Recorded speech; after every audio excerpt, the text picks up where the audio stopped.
Hello, everyone. Hello, Anna. How are you today? Hi, I'm good, thank you. Yeah. So I think we couldn't do last episode of our Andy Business Club live event. So we do apologize for that because it was summer holiday and we got busy. So this busy time, but Yeah. still, we have managed today. So thank you everyone for joining today's live webinar. I'm Dr. Shah Siddiqui and I have Anna Bromington with me. So today we're going to be discussing personalized marketing, isn't it, Anna? Yeah, absolutely. And in particular, like AI, the AI side of it, which is a hot topic at the moment. One of my personalized marketing is one of my favorite things because every stat tells you, particularly as the younger generations come on, that that's what people want. They want stuff that is tailored to them, that is not random. So this is going to be such a good topic. I totally agree with you because, you know, before AI kicked in last couple of years, people used to, struggle, something like that. As a new divergent person myself, I also struggle in different ways. But when we got the AI, Mm. some of the things that we think that okay, it's like multiverse, it's just like multi things that our brain, three-dimensional things, all those things came alive. What do you think? Yeah, absolutely, absolutely. It just before we started, I was talking about all the things that our AI is opening up, wasn't I? Of all these ideas I've got. Oh goodness, don't give anyone with ADHD like me AI. The possibilities are so endless, aren't they? Of what you can create and do with it, because it's just so broad. So I'm so excited about the technology, but I have got now about 6 projects going on at one time because I want to do this with it and I want to do that. I was just saying to Dr. Shah, I'm creating an Anabot because I want to put all my knowledge into Notebook LM and use it as a little sort of query bot that my community can use. And it's things like not just helping me, but helping my customers as well. How I can use it, but because it's so broad, it's quite daunting as well, isn't it, Dr. Shah? I totally agree because I was talking one of my business partners, okay, and he was saying that I have lots of ideas, okay, and Mm. when you write it down, my ideas is dumped on a piece of paper, so my brain is empty, so I can generate more. When AI kicked in, I also have the same thing that lots of ideas, but when I dump that on I cannot do it on a piece of paper because I'm dyslexic. So what I do, I dump on a Excel documents or a digital documents. But after, when AI kicked in, now I dump that idea to my AI engine. Yeah, same, exactly the same. I've got little folders of lots of different chats where sometimes it's not gone anywhere, but I love that, like ChatGPT. I love it where you can do a project, so you can just dump some ideas, and then when you're doing a future project, it remembers them, and then it can reference them as well. So it's absolutely brilliant. Mhm. And when talking about as we you are in marketing and we also do marketing, and when is marketing we do marketing, is most of the thing people sometimes they don't get the essence of personalization because Yeah.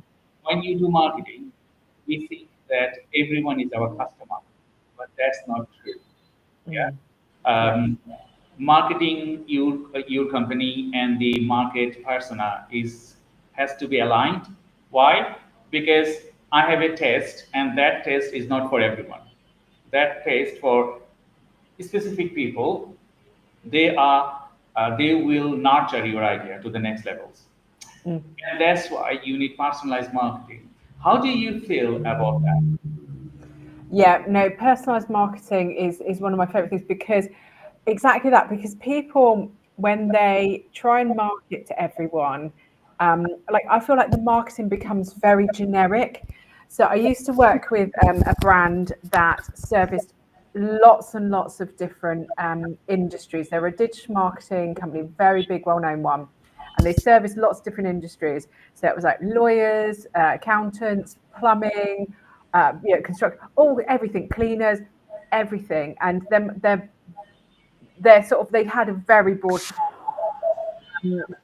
but there were pieces within that which were comfortable and sort of like the size of the amount of marketing beginners in marketing.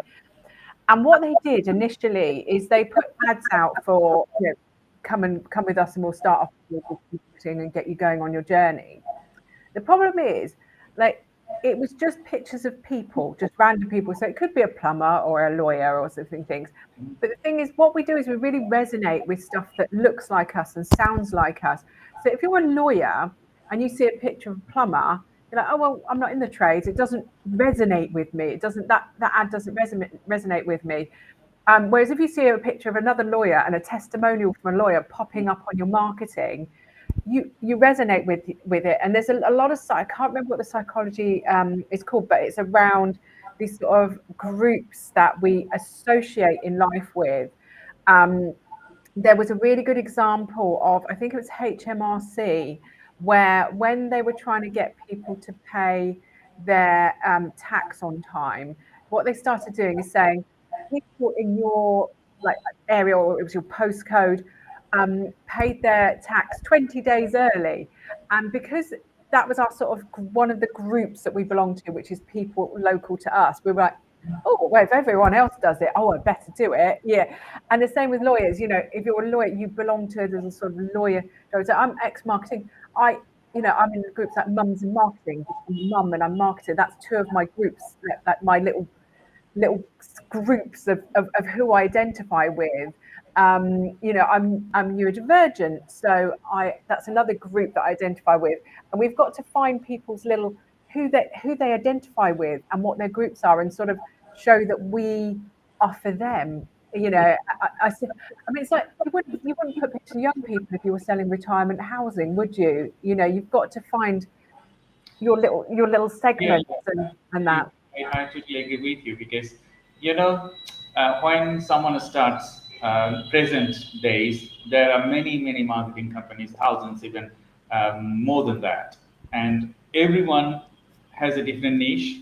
But working in the marketing for last 20 years, more than 20 years, when I started as a newcomer back in 2005, 2006, I thought that, okay, I'm for everyone. I'm going to serve the world, change these things. But, after working 20 years, I found my niche thing. Like, okay, no, I'm not for everyone. Okay, I'm just for particularly these guys or these guys or these guys. And I would only support these guys because they will understand my mentality. I will understand them properly. And when the matchmaking is done, we will serve each other very well, isn't it? So today, as personalized marketing, we're going to be talking about AI, how they can improve your personalization, how you can search for your new clients, okay? How you can be very focused and then create your momentum. We have a message from John, and he said, always an interesting topic, as you know, Nana. I am becoming more worried and cynical about where this is all going. Oh, John and I had a talk. He's been talking about things like Sora and AI in video a lot recently, with how real some of these things are getting. So things like deep fakes and etc. How AI is being, it's getting amazing. It is really getting amazing, but there's this worry of it can now replicate your voice. It can now replicate you on video. It's starting to. We are seeing sort of like maybe job shifts and job changes and things like that. And I think John is right to be worried, because there's always huge change with things like this, and we've got, this is why they're trying to start putting checks and balances in now to make sure it's like a safe change, how we can identify when things are real or fake, etc. Because this is, it's a huge shift and we're moving very fast. There's a really interesting story in Matthew Syed's Rebel Ideas. I know I quote this book quite a lot. and it talks about the Industrial Revolution and things like that, and it talks about when we moved from steam power to electricity, and they expected it to be a quick move, but it wasn't, because people were really cynical about electricity. So actually they stayed on steam power, and it actually delayed sort of like the evolution of what we do for quite a long time, because we didn't embrace it. And I think there's this line between embracing stuff and being cautious, because I loved AI, but do I trust everyone that's developed an AI system, in the capitalist society that we've got? Probably not, because there are people that use things for unscrupulous things. Even pre-AI, there's hackers, there's cybersecurity problems. So, everything we have to proceed with caution. But I think that's where education lies in. I don't know about you, Dr. Sharp, educating people on how things work, how to spot fakes, how to do your due diligence, and making sure that we're not. I think, John, you might have mentioned this before as well, where we're outsourcing our brains sometimes to it. I know Mark Schaefer, the author, he talks about it in his How AI is Changing Customer Behavior book, which is around people's behaviors actually changing because of AI. So there is some education bit, I think, there definitely, but that's why we do these, isn't it, to sort of teach people how to navigate these topics. I totally agree with you, because we have done last year, we are doing this year, and this year also we are just finishing this year in next 2 months, 3 months time. And we talk about marketing, we talk about personalization, we talk about ND mentors, ND special business people, entrepreneur, and all those things we talk about. And the core motivation for us to engage people, to support them with understanding of knowledge, how diverse people are and how they are changing. I have found few things working with people after the AI kicked in. People normally, some of them were very afraid. They didn't know what to do, and some of them utilize it in a way it shouldn't be like that. Some people, they utilize it better.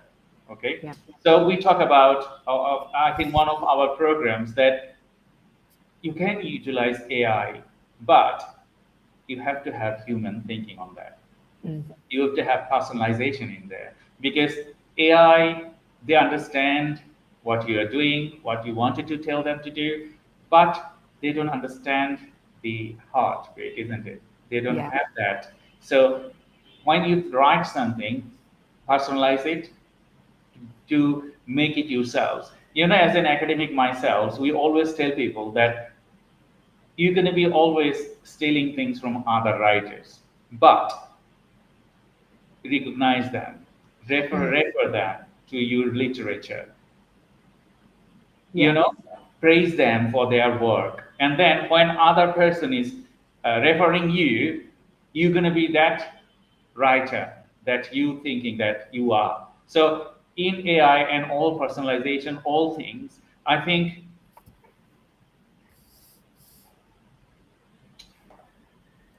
okay, I have a technical issue. Oh. Okay, are you there? Yep. Yeah, so I just had a glitch here, because I just wanted to share that I'm not in the UK. I'm in Bangladesh. So in Bangladesh there is load shedding and all those things, but I think we will cover there. I had it just glitch here, so I was a couple of seconds out. But as I said, so when you do things, personalize those things for you and for your clients, because otherwise, AI will have no meaning. Yeah, and I think the thing is with this stuff, if I did a talk a couple of months ago on amplifying inequalities, the hidden bias in data, and it was around being cautious of how we interact with AI, making sure we're not amplifying biases, and things like that. And a lot of the stuff you can do to sort of make sure it's a bit safer. There's things like making sure you're prompting well, making sure that information you put in is really useful. I'm a big fan of putting my own information into AI and using that, because I know that it's high quality, I know that it's truthful, I know that it's accurate. Because the thing is, AI, it gathers information from the entire, everywhere, and everything, legally and illegally, and it can't, like, exactly, there's not always the human thinking it. It can't always tell what's good quality, what's bad quality. This is why I always say that ChatGPT doesn't write very well, because there's more bad copywriters in the world than there are good copywriters. And so it's learned bad habits, and it's learned how to write, in not a great way. If it had just been fed loads of beautifully written copy, maybe it would write a little bit better, because what it's doing is just averaging a lot of stuff. So what I tend to do is when I'm, particularly if it's something that's going to be customer facing, I'll like to put lots of my content in, use that like the Anna bot that I'm creating. It's all my content that I've created that I know is solid, it's really good and really useful. I'm going to create a bot where people can query all of my content and ask it questions around marketing, because I know that it will come out with some really good quality stuff, rather than maybe when I've asked ChatGPT stuff, I'm like, oh yeah, no, I don't think that's a very good idea, because I know marketing, I'm an expert, so I know the answers are truthful. But I was telling Dr. Shah just before we joined that I went to a conference yesterday, which was Neurodiversity and Disabilities in Business, and a company called, I think it was something like Bravo Zulu AI Consulting, I think that was their name.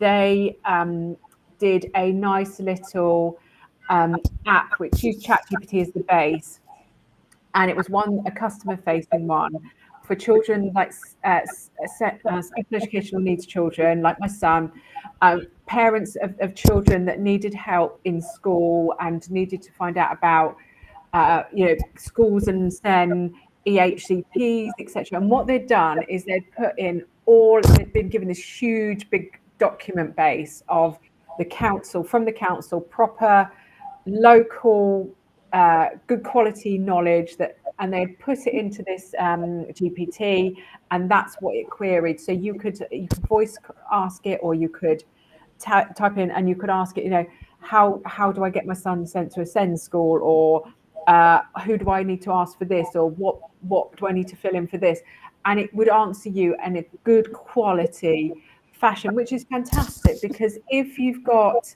think about this personalisation, having this big sort of resource database of hundreds of different documents, and people don't know what they want, how to find it, is incredibly hard. But if you've got an AI one where you can go, I've got a specific issue, help me with it, but you're using this good quality information to bring out the information they need. This is like the absolute brilliance of AI. It's that very personalized response marketing to specific questions, specific needs. And I love that example. I wish that was around when I was first navigating it. Mm-hmm. I totally agree with you, Anna, because I just wanted to share one thing. I think this is very important.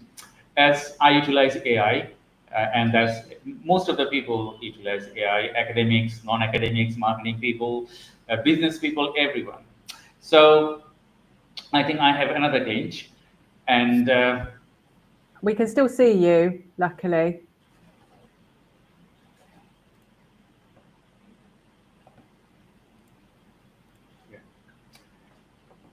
I think I have another glitch. So sorry for that. So as I said, most of the people usually use AI, and there was some research that AI can write better than academics. Sometimes in a way it is true. And one thing that I experience, like a case study, I want AI to find me some case studies on specifically technology. Like, okay, find me some case studies on technology, and can you suggest me how can I write a case study on that? So what it did, it found me the case studies and write me the way that I wanted to present it. When I'm reviewing it, I said, okay, can you share me the reference that you have mentioned there? And he said, there is no reference. I said, why there is no reference? I made it up. I love that. Oh, bless its heart. So I said, I told you to find some case studies because I need some case studies and I wanted to use them, but you made it up. No, it will not work. There isn't anything that you can make it up. Okay, so find me a case studies of this subject and don't do anything. Just find me some. And then it gave me like a couple of case studies of the real subject with link and proven link. And I have to go each and every link to see are they are right. Yeah. Okay. And then I think some of the people of the audience they're watching today, they might experience the same thing. So and I have seen some of the posts on LinkedIn and Facebook that okay they are saying something and at the end it's not the right thing. So they Yeah. just did that, copied it, pasted it, and posted it. So as today we are discussing personalized marketing, I think you need to understand when you create personalized marketing, whatever you write with AI, investigate that is right point or that is the right thing that you're talking about. I think we have a comment from Thomas. Thank you, Thomas, for your comment. So, is AI and the use of AI marketing platforms leading small business owners down a rabbit hole and away from their starting point and the why they got into business in the first place? That's a very interesting topic, Thomas. Thank you very much. I think we would talk about that. We love to. What do you think, Anna? Yeah, do you know what? It is really interesting, and I think it's the problem with AI is that it's like with anything business, it's what you put in, is what you get out of it. And this is why recently I've been doing a lot of talking around the topic of vision, mission, and values and goals. Mhm. When I do marketing and looking at like things like Simon Sinek's Why. It's if anyone hasn't read it or watched the TED talk, I highly recommend it. Simon Sinek starts with why, and it's exactly what Thomas is saying around like why we're getting into business, what's our purpose, because otherwise, a bit like going back to what we were talking about earlier, being too generic, we're for everyone, when actually we're not for everyone. For example, with me, like my personal business, Creating the Kev, is my thing is that I'm helping founders that are hands-on in their business, particularly STEM ones, that they wanted to start a business because they wanted to do what they loved, which is coding. It could be, accountancy, whatever it is. It's they want to do what they love. They don't have any business skills. They hate business. In fact, when I did a voice of customer research recently and looked at what people think about it, and they were like, "I hate marketing," all in capital letters. They said there's nothing worse than marketing my business and finding customers. They're very passionate about it. If someone like someone like a Richard Branson who maybe owned a business because he wanted to run a business, he's not my customer at all, because I don't want people that have the business skills and want to run businesses. So I'm very much in all my language. That's who I'm helping. It's people that are hands-on, that don't know business, that really hate it, really quite passionate about their struggle with it. And because I'm a techie from my background, ex-programmer, I like STEM businesses as well. And so I'm really quite niche in who I'm helping. And the problem is, the thing is, because I know who I'm helping. When I use AI, I use it with that lens of who I'm helping, because that's what I'm experienced to do. So when I use AI, I get really targeted quality stuff out of it, which aimed at my audience. I've trained it on, my purpose, my vision, everything. So I find it very niche. It comes out very niche for me, particularly when I'm in my business folder. Mhm. If you don't know your vision, purpose, and I think this is the problem, sometimes people aren't sure of their why. or don't know how to articulate it, or aren't considering it. So when you use AI, you go, write me a blog on being an accountant, or write me a blog on, content marketing. You don't put an audience in. You don't put what their pain point is. There's no information. So you end up something so generic, which exactly what Tommy said. It takes away from your why. Who are you? Who are you targeting? And that's the problem with AI, because it will do what you ask most of the time, unless you ask it to give you questions. So the one thing I say, if you're not sure of your why, or you're not sure of that, get it to ask you questions back. So say, I want to write a blog about being an accountant. What questions you need to ask me to fill this in? And then it's very good at asking really pertinent questions that give you a rounded blog that kind of considers your why. But I would say a lot of people don't know their why. That's the problem. And I try and do the vision mission with as many people as possible, because even as an experienced marketeer, I'm still trying to discover my USP, who I'm definitely for, what problem I'm solving, just niching it down. And people don't know how to do that, I think. Mhm. I totally agree with you, because, when we write with AI, it's sometimes you need to think about how do you write, because you just said that you ask something and it will give a plain thing. Mm. And it's simple, because you need to ask them. We do like 5 key points you need to include when you're asking them, like what's the motivation, Mm. okay, what's the outcome, okay, who is the audience for, okay, how you want to be, because you have a style, and that AI engine should understand how do you write. Otherwise, you cannot personalize your things. And the last thing is this: what language you're going to be using it for.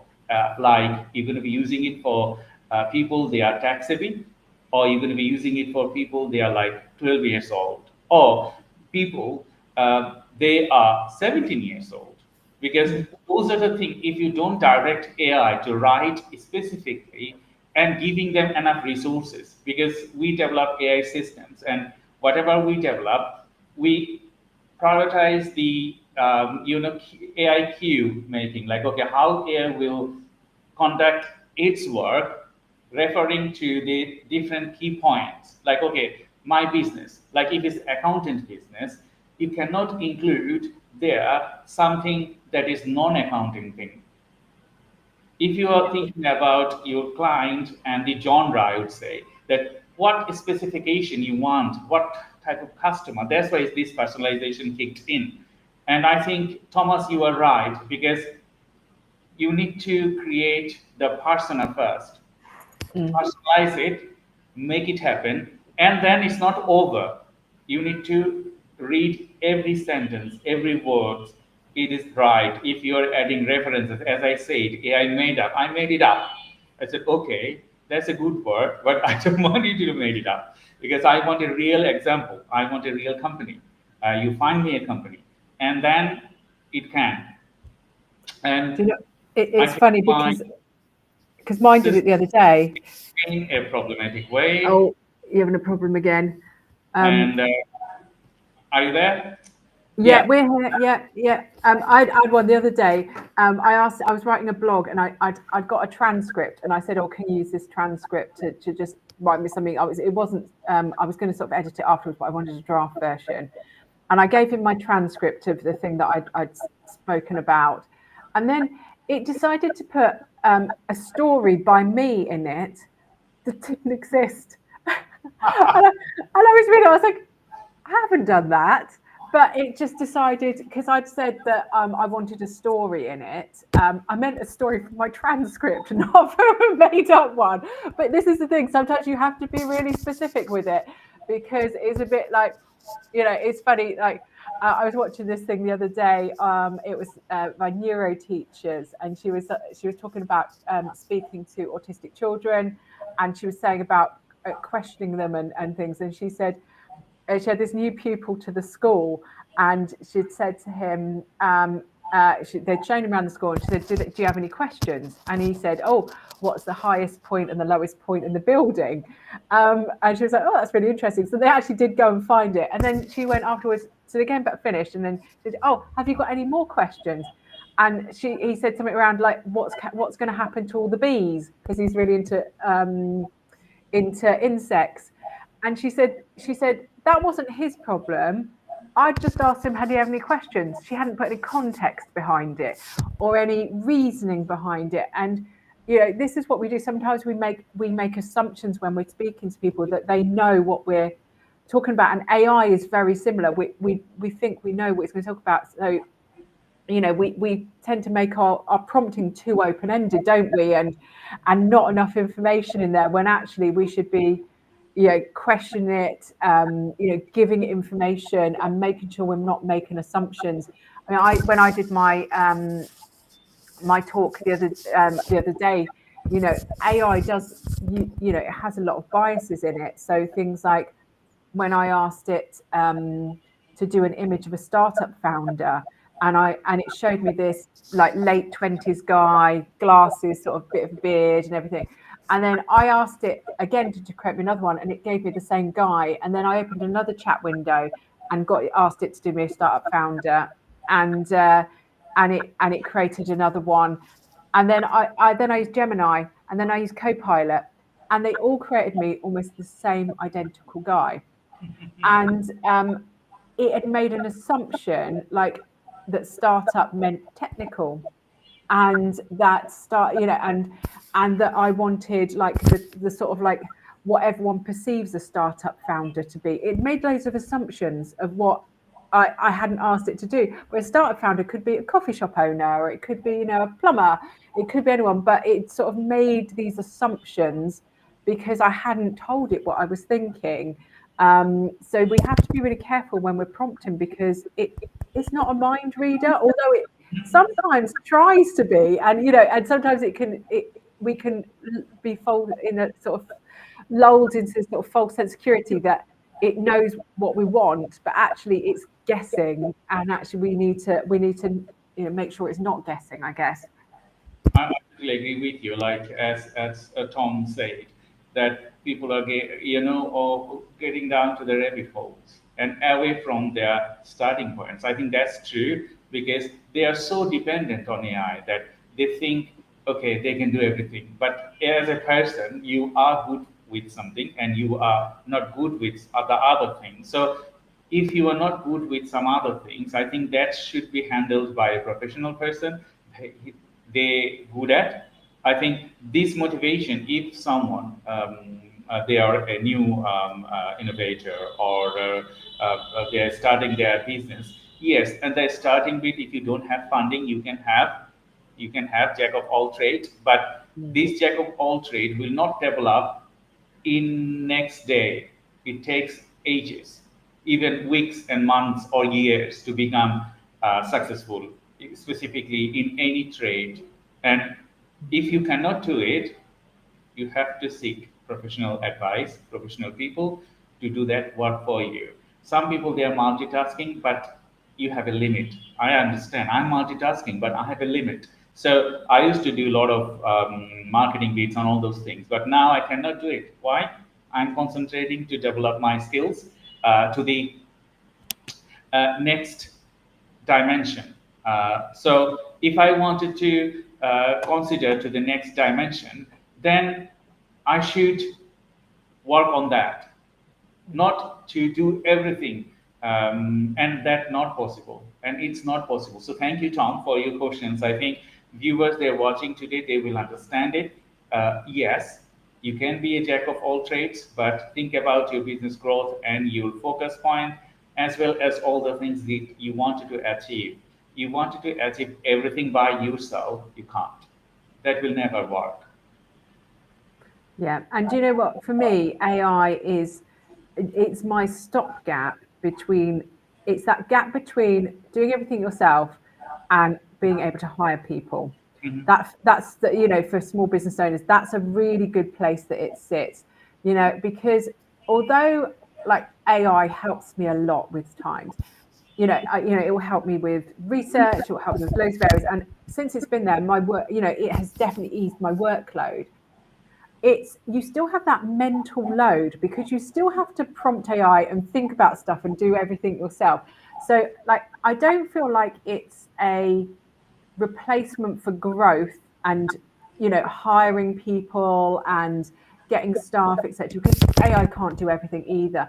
But it's one of those, I feel like it's going to be that change where, because you can't get much grants and funding these days, it's somewhere where that you'll be able to, it's that awkward gap where it's that gap between you on your own and you can't afford to hire anyone. So AI is that sort of, maybe will help you grow. Instead of getting a grant or funding, which would maybe lead you to get your first hire, you use a bit of AI to be almost a second person, so that you can sort of then leapfrog to that sort of hiring people. Because from my perspective, if you're wanting to grow your business bigger, what you can do is then, once you start hiring people, I mean, they can use AI as well. I'm not saying don't stop using AI, but it means you can then start concentrating more on the why, outsource some of these tasks to humans that take that mental load off. Because I think that's the one thing that AI doesn't do.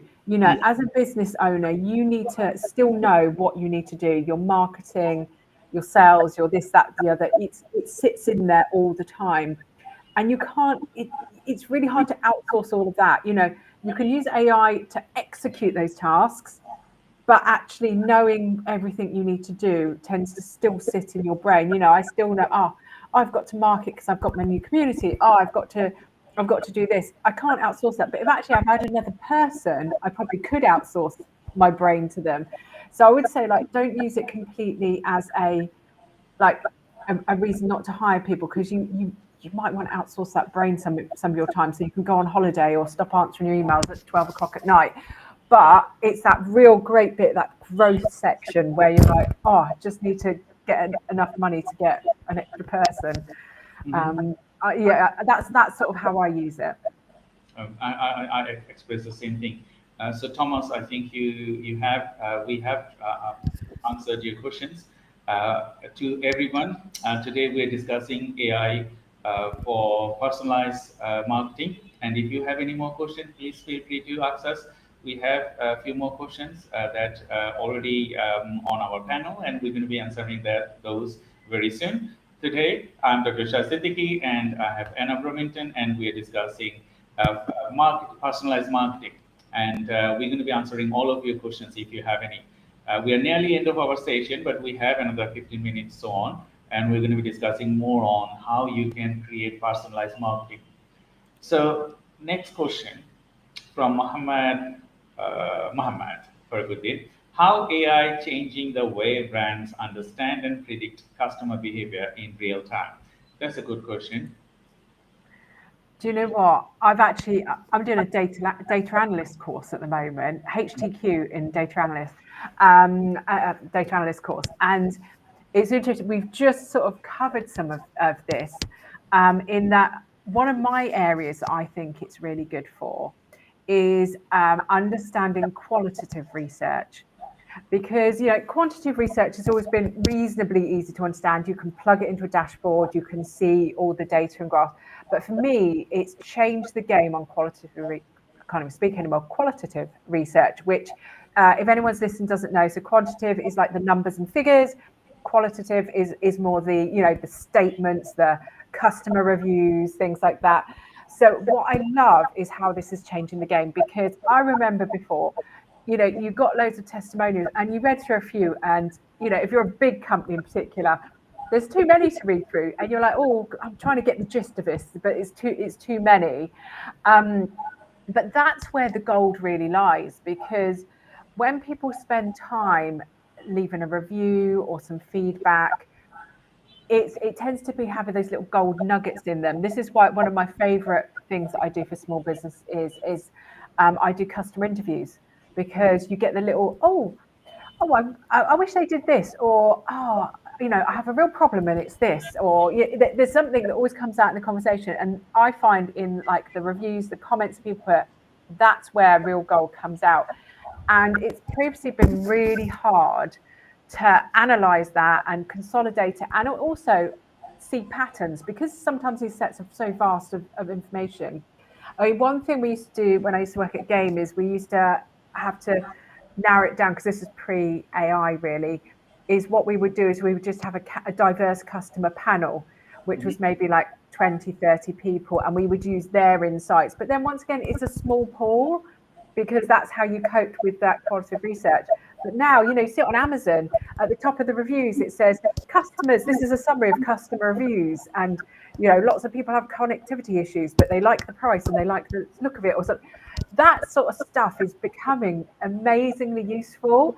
So that's where I think that understanding, predicting customer behavior, I think that side of it is really coming into its own, because with that stuff, people are telling you how they're using products, they're telling you what they want from services, they're giving you the insight that you wouldn't get from just a tick box or a bit of informative data.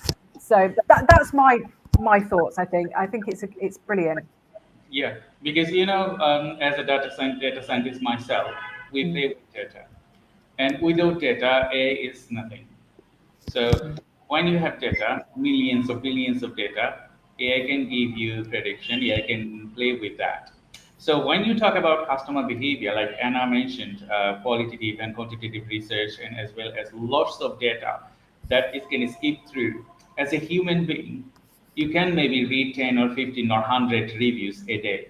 But if you have a website and that website has millions of customers, targeting, like you have product, you have messaging, you have a lot of other things, you have reviews, people are clicking same time, maybe a million people clicked at the same time in different pages or same pages. Without AI, you cannot track them, you cannot it's not possible with a human. So AI is making these hell of things very easy, because it can track millions of data and millions of things. uh, like if you go to Facebook, if you browse something, maybe you are browsing something, a blender, and if you come out from there, you go to a website, and you will see the AdSense blender there, and it could be anything. It in a second it captures you, and if you're visiting somewhere else, captures your IP, and if you are going somewhere else, it's showing you like, okay, you are interested on that, so why don't you see it? So you can see that milliseconds it can capture human behavior.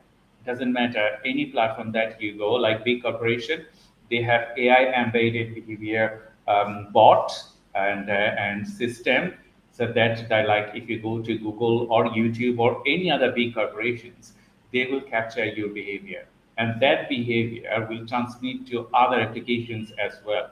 If you go to maybe you are going from Google to Facebook, or Facebook to Google, or Microsoft, they are all interconnected. They are all interconnected. So everything they do is just like analyzing your data, just like analyzing your behavior, what you want, what you're looking for, if you're sad, if you are happy, if you need something, if you are making a big argument, they knows everything. The one So thing yeah. The one thing I really like as well is the fact that sometimes in marketing you can have lots of data that's from different sources, can't you? And like, for example, like if I have customer reviews and then I've got like how people use the website, and sometimes it's really hard to compare the data to see if there's a pattern between the two or a connection. But things like AI can really start bridging that gap, because they might see people commenting that like they didn't like the website and they struggled to check out, and then you can AI can also look at the data on how people use their website and see how that actually they stopped on the pre-checkout page or something like that, and it can connect both of them together, can't it? So it's this sort of being able to spot these huge patterns between stuff that maybe to us doesn't look linked but actually is. Mhm. Yeah, I think Muhammad, you have your answer, because AI is really changing the way brand understand and predict customer behavior in real time. They can do it, and we also, as a AI developer, we develop systems where we specifically tailor methodology. Like, okay, if a customer entered to the market, entered to the site, if it's an e-commerce site, then if they are adding something to their basket, and then how you can clear that basket on that money, you need to emphasize, you need to understand customer behavior that they check out that baskets. There are millions of people, they added things to the basket, but they never check out because they don't have that, they don't have that willingness, or they don't have that thing. So we specifically tailored methodology with working with brands, like, okay, we will safeguard like how you can more sales, how your basket is more towards the payment solution. So without AI, understanding customer, understanding those things, you cannot do it. Yeah, and I think also, from past times when we used to personalize things, sort of going back to the personalization side of stuff. Mohammed sort of talking about real time. When we used to do personalization, we couldn't react to it like as nuanced as you can now with AI. So when we used to do it, we used to go, right, let's map out 10 different journeys of like what our average customer does. So it might be, if it was gaming, it might be that they are parents that are buying for Christmas. And we would map out a journey and we would try to like personalize this as best we could, because we're like, right, okay, so they've been on the gaming chair page because that's what the parents often bought. Right, we'll show them an ad for this game that's coming out this Christmas. Then we'll show them like maybe a second controller because they might want to play it with their family. It was quite scripted, completely scripted, these journeys. And we'd only end up doing 10, 20 journeys of the most important ones at that time. And I know AI has sort of come in and changed all that because it can actually personalize on the fly. Oh, this customer likes so-and-so. Oh, there's this product. I'll just show them, and it understands those customer journeys so much better. And saves you a lot of time, so you don't have to just literally script out a customer journey and spend time. And then it's after Christmas now, so we need to do new customer journeys for New Year or Easter or something. So it's things like that where you've got the behavior in real time, and then it's actually acting on it and personalizing.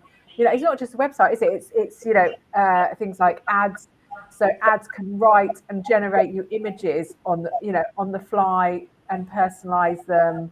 So it's affecting both sides of it. So you've got the data, and then it's helping you react on the fly as well. So I'm loving how it's going in many regards to that. Although I have seen a few of the AI generated ads and haven't been fabulous. So we've got a bit of a way to go yet, I think, on that. Yeah, I totally agree with you, because when you use AI to generate an image, if you are not an expert, you cannot get the right image to be done. Because even if you add your direction, all those things, the normal things, they are not capable to do it. But if you think that you wanted to do Rubiera, like Trump, the advertisement, you see they have billions of views of that thing. That AI is different that we do, because that is customization AI, because they created everything with AI, but they are expert on that. So that's why they could do this kind of things. But if you are a standalone person, you don't have that tools, then I think you need to combine human touch and AI together to make it happen. Otherwise, people will understand an AI generated image and human generated image very well. So Anna, we are nearly end of our session. So I just wanted to talk about tools and platforms that drive personalized campaign, how we can do it, because you also use versatile tools. I also use versatile tools. I think we can give some examples of that. Yeah. I mean, I must admit, like, I do tend to stick to ChatGPT and things like that for my stuff. And I think one of the valuable things is creating your own GPTs. So the send example that I gave, you can almost ask ChatGPT to create you a GPT. It will give you the prompts, just from a starting perspective. If you've never done anything like this before, you can ask ChatGPT to create your GPTs. And like that example I gave you, where that guy uploaded all the council documents, that's not a hard thing to do. Get all your information, any presentation you've done, every document you've written, pop it in. Create a little bot that people can query and personalize things. I feel like that's a really nice first step for a lot of people, where not everything's personalized, but you've offered a little personalized widget or space for people to be able to get some of your knowledge and start understanding it. And then, like, for other examples, like if you are doing paid advertising, do check out things like some of the sort of options on social media, Facebook, and that of how they can do, you can do personalized marketing. Because if you're just a small company and you haven't got a team of graphic designers and copywriters, that might help fill that gap a little bit. Like we said, it's not perfect, but it's worth having a look at to be able to do that. What about you, Dr. Shah? What do you recommend? I think if you are not a professional person, because if you are in a business and you wanted to do, because it is all about content nowadays, isn't it?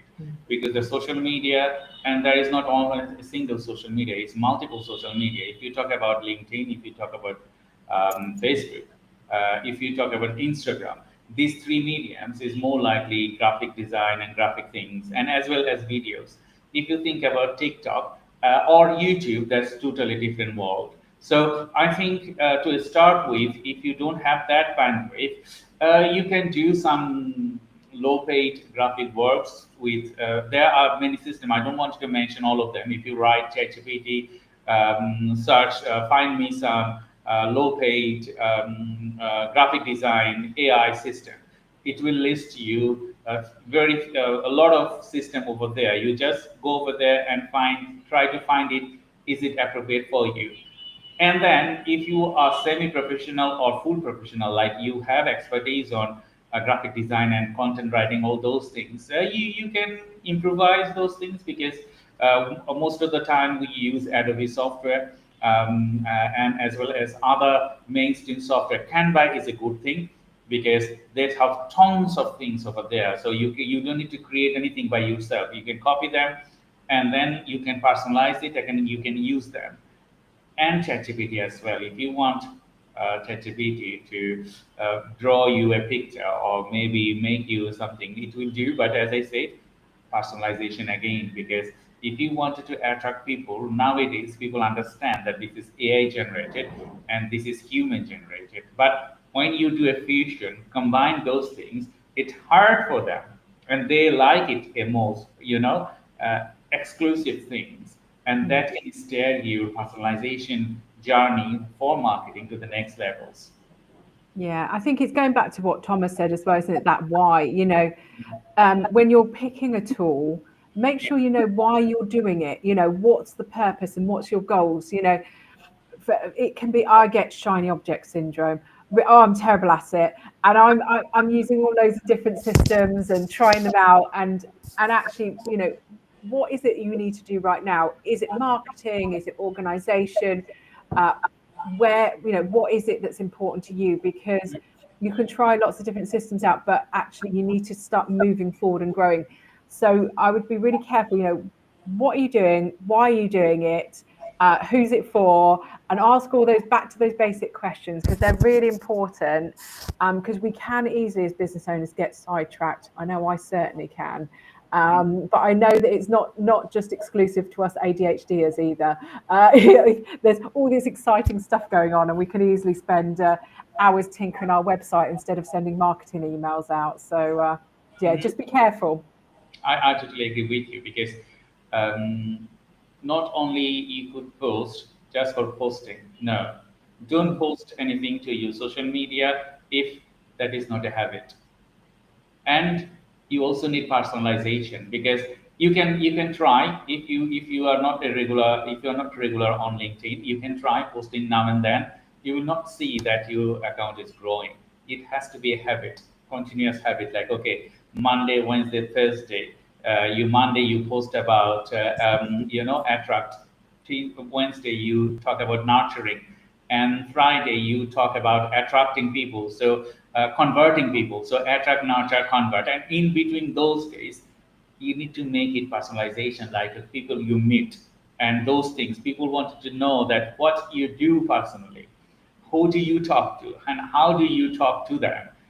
Those information, if you don't include on your LinkedIn or any other social media, then the account will not grow. It's just like a thing that you can practice yourself, because most of the people, they think that, okay, if I post, my account will grow. No, if you post now and then, your account will not grow, because LinkedIn also has an algorithm like any other medium. They have a specific algorithm to get you out there. And if you are not regular, they will not prioritize you. They will prioritize those people.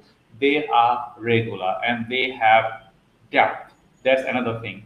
And the why, as we said, you have to have a why. Like, who is it for? It can be everyone. It has to be someone, just your business, that you wanted to do your business with. That it has to be. Yeah. Yeah. Yeah, So absolutely. we are nearly end of our session, Anna. At the end, do you want to share anything to the audience? Look, do you know what? I think that AI is a really interesting journey, but you don't have to do it alone. Like, there's loads of us that are AI enthusiasts and we love talking about it. So, if you're sitting there doing AI, and have a look at different platforms and you don't know what to do, then, definitely reach out to us. Or, find there are lots of little AI groups around, communities where people are loving talking about it. I'm a big part of Mark Schaefer's Rise community, where we do loads of AI in there and future thinking. So find a few people that are interested and share stories, because that's how I've learned a lot about AI. Talking to friends like Dr. Shah, or through my communities, and I pick up stuff all the time and go to events. There's loads of AI events on everywhere all the time. Go along and find out. I mean, we've got someone here at the set coming here to the centre, and he's just going to do like basics, like how to respond to customer reviews with AI and things like that small businesses might not get time with. So have a think about like how you could not do this alone. I totally agree with you, because you are a particular business for a particular reason. Think about what you wanted to do and what you wanted to achieve for yourself and for your clients. Because if you wanted to achieve for yourself, you're not going to get any client. It has to be a combination of both, that you succeed someone and you get the benefit out of it. Because you have to see people with other people lenses. Otherwise, it's not possible. Like Anna said, because we discussed it last time, that you need to see you from behind the jar. If you're Yeah. in the jar, That's John Asperian, who's on the who asked the question earlier. That's what he that was where I first heard the saying, can't you see the label from inside the jar? yeah, So yeah. So you need to see what your audience are looking for, and not everyone looking for. Targeted niche, why, and then utilize them to grow your network and see who is the right people. You might go to here and there at the beginning. That's okay, because otherwise you will not find niche people. You can go with them, meeting, booze, drinking, socializing, all those things you can do to get your desired things, like the pain point, and how you can serve them to, overcome their barriers. Then, as a business person, you will get your success. Otherwise, no. love it. So, thank you, everyone. We will come back again next month, and we will up our events, and we will talk a specific point that time. Until then, I'm Dr. Shah Siddiqui and Anna from Inton. we're going to say bye-bye for now and talk to you and discuss a new point next month. Thank you. Bye. Bye-bye. Bye-bye.